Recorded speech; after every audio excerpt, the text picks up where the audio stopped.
En la manualitat d'avui aprendrem com fer una bonica flor.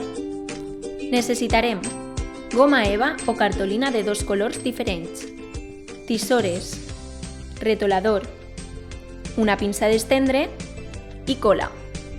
Comencem! El primer que hauràs de fer serà fer la forma de la flor i també les fulles. Agafem un retolador i fem la forma d'una flor.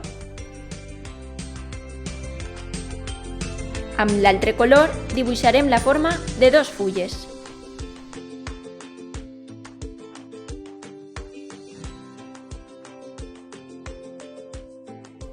Ara retallarem tot, seguint el contorn que hem dibuixat. Posa un poc de cola en la part superior de la pinça i pega la flor. A continuació, pegarem també les fulles a la meitat de la pinça. Ja tenim la nostra flor.